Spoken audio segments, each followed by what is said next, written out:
ભગવદ કૃપા અને શુભ સૂચનો હોય છે. ગ્રંથ માટે, અને એ બી આટલા મોટા ગ્રંથ માટે, એ પણ સંસ્કૃતના શ્લોકો જેમાં હોય, એના માટે બધા દોડતા થાય.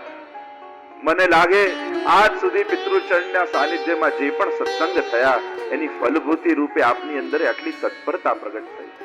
નહીં તો આવા પ્રસંગો બહુ ઓછા જોવા મળતા હોય છે સમાજમાં, કે કોઈ ધર્મ ગ્રંથ મેળવવા માટે લોકો, અને એ પણ જેની આટલી મોટી કિંમત હોય, ફ્રીમાં વંટાતું હોય તો જુદી વાત છે.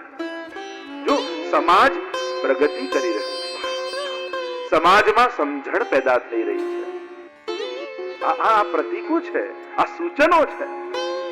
નહીં તો જલ્દી આવું તમને ક્યાંય જોવા ન મળે. એક આશા બંધાઈ છે મનમાં. હા, લોકોની અંદર તત્પરતા છે. હા, જગાડનારા જોઈએ. બાકી પુષ્ટિ બીજ તો પુષ્ટિ જીવોની અંદર રોપાયેલું જ છે, એમાં કોઈ સંશય નથી. અને આપણો સમાજ, લેખકો, પ્રકાશકો, આયોજકો, એમની અંદર આ બધું જોઈને એક આશા પેદા થાય કે જે પણ પરિશ્રમ થઈ રહ્યો છે એ સફળ થઈ રહ્યો છે, પરિશ્રમ સાર્થક થઈ રહ્યો છે. આ આટલા લોકોએ આમાં પરિશ્રમ કર્યો, એની સફળતા ક્યારે થાય? વિમોચન થાય ને લોકો પાછા એમને પાછા જતા રહે તો કદાચ પરિશ્રમ કરનારને એટલો આનંદ ના આવે. પણ આ પરિશ્રમ સફળ થયો છે, ઠાકોરજી પ્રસન્ન થયા છે. આપણે તો એ જ માનવામાં આવે કે ઠાકોરજી આરોગ્ય, તો એનું લક્ષણ શું? કે કોઈ વૈષ્ણવ આવીને મહાપ્રસાદ લે. એમ આ ગ્રંથ પાછળ પરિશ્રમ થયો તો હરિરાય મહાપ્રભુજી પ્રસન્ન થયા, એનું લક્ષણ શું?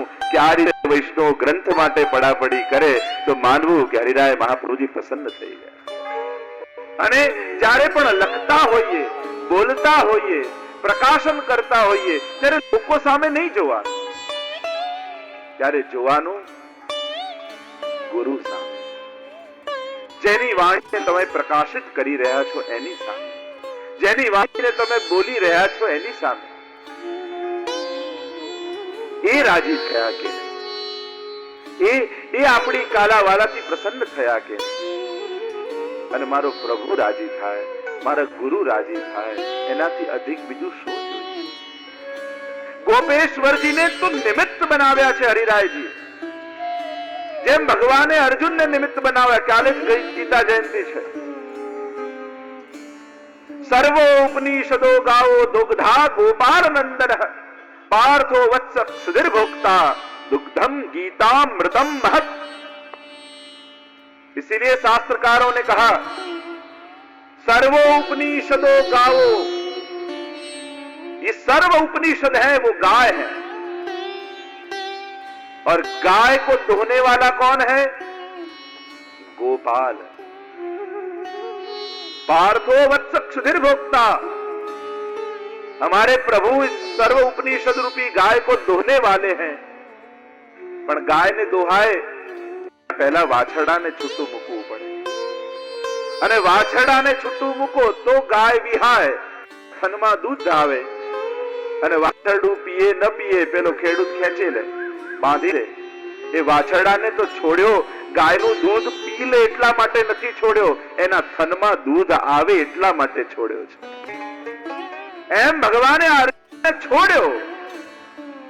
એ છોડ્યો એ કઈ એ બધું ગીતા રૂપી દૂધ પી જાય એના માટે નહીં, પણ આ ઉપનિષદો રૂપી ગાય વિહાય, એમના થનમાં દૂધ આવે એના માટે.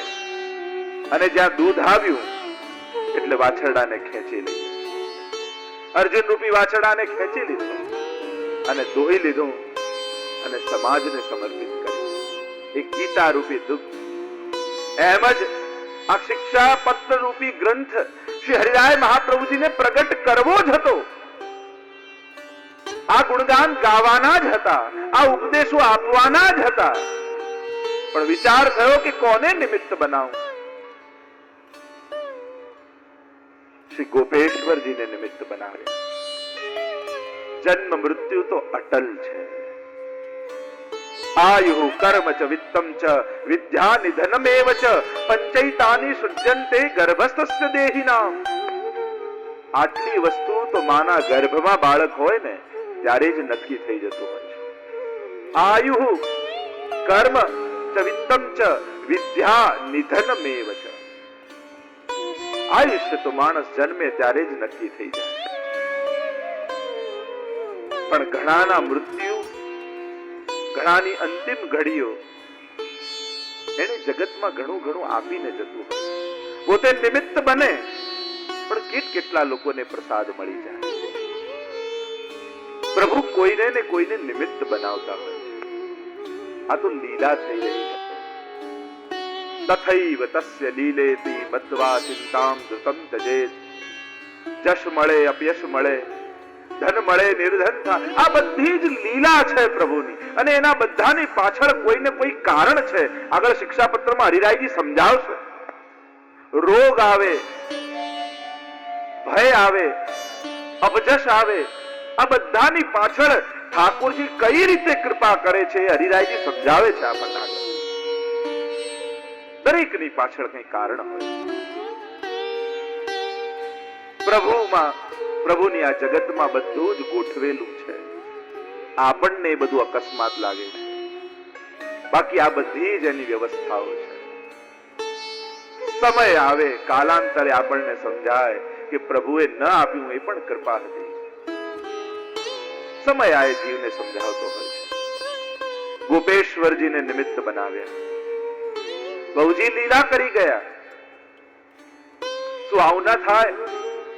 સગા ભાઈના બહુજી લીલા કરી જવાના હોય અને હરિરાયજી જેવા દયાળુ હોય તો એ તો પહેલા પહોંચી ન જાય. ત્યાં પહોંચીને રૂબરૂ આશ્વાસન ન મળી શકે, આપી શકાય. પણ આ બધી લીલાઓ છે, કંઈક પ્રગટ કરવું છે. બીજ રોપવા માટે જેમ ખાડો ખોદવો પડતો હોય છે, એમ ઘણી વાર ઘણા સર્જનો માટે ઘણા વિસર્જનો કરવા પડતા હોય છે. પણ કંઈક શુભ પ્રગટ થતું હોય છે. નિમિત્ત બનાવ્યા ગોપેશ્વરજીને 41 પત્રો શ્રી હરિરાય મહાપ્રભુજી આપ્યા. અને આપ્યા તો આ તો ગાય દોહાઈ અને અમૃત આપણને સૌને મળ્યું. તમારા ઘરે આ ગ્રંથ આવ્યો ત્યારે એમ ન માનજો કે પુસ્તક બન્યું ને અમે ખરીદ્યું. દરેક એમ જ માનવાનું કે આ તો હરિરાય મહાપ્રભુજી મને પત્રો લખીને મોકલ્યા છે. દરેક ગ્રંથને વ્યક્તિગત માનીને જ્યાં સુધી વાંચન નહીં થાય ત્યાં સુધી એ ગ્રંથો આપણા જીવનમાં કાર્ય નહીં કરી શકે. દરેક એમ માનવાનું કે પૂજ્ય પિતૃચંદ દ્વારા પ્રકાશિત થયું તેમ માનવાનું કે મહારાજ શ્રી મને આ 41 પત્રો લખ્યા છે. અને એ પત્રો વાંચતી વખતે એ જ ભાવના રાખવાની કે આપની આ આજ્ઞાઓ થઈ રહી છે. સલાહ ન માનશો ગુરુના વચનોને, આજ્ઞા માનીને સ્વીકારજો, તો જીવનમાં કંઈક ક્રાંતિ થશે.